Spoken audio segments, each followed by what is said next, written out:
उद्या चंद्रपुरात महापालिकेच्या निवडणुका होत आहेत। त्यासाठी संपूर्ण यंत्रणा सज्ज झाली आहे। पालिकेच्या 17 प्रभागातल्या 66 जागांसाठी ही निवडणूक होती आणि एकूण 460 उमेदवार निवडणुकीच्या रिंगणात आहेत। निवडणुकीसाठी 367 मतदान केंद्र तयार करण्यात आली आहेत आणि जवळपास 1600 कर्मचारी या मतदान प्रक्रियेसाठी काम करतात। ही मतदानाची तयारी नेमकी कशी सुरू आहे आढावा घेतलाय सारंग पांडे यांनी। चंद्रपूर महानगरपालिकेच्या उद्या होणाऱ्या निवडणुकीसाठी प्रशासनिक यंत्रणा जी आहे ती पूर्णपणे सज्ज झालेली आहे। जिल्हा क्रीडा स्टेडियम जे आहे तिथून सध्या सर्व जे कर्मचारी उद्या इलेक्शन प्रोसेसमध्ये डिप्लॉय करण्यात आले आहे यांना साहित्याचं वाटप सुरू आहे। चंद्रपूर महानगरपालिकेमध्ये एकूण मतदारांची जी संख्या आहे ती 3,02,057 आहे आणि या संपूर्ण मतदारांसाठी उद्या 367 मतदान केंद्र जी आहे ती तयार करण्यात आलेली आहे।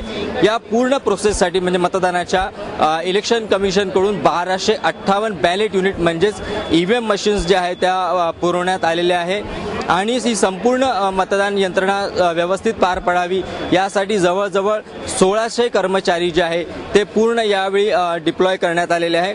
एकीकडे प्रशासनिक यंत्रणा जी आहे ती सज्ज आहे, दुसरीकडे मतदार सज्ज आहे। मात्र चंद्रपूरचा जो पारा आहे तो अतिशय घातक लेवलला पोहोचलेला आहे।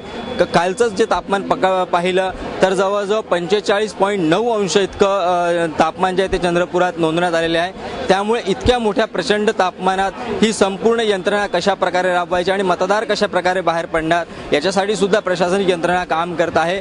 त्यामुळे चंद्रपूर महानगरपालिकेची जी मतदानाची वेळ आहे ती 1 तासाने वाढवण्यात आलेली आहे। म्हणजे 7:30 ते 5:30 या दरम्यान जे होणारं मतदान होतं ते आता 6:30 पर्यंत वाढवण्यात आलेले आहे। सारंग पांडे, एबीपी माझा, चंद्रपूर।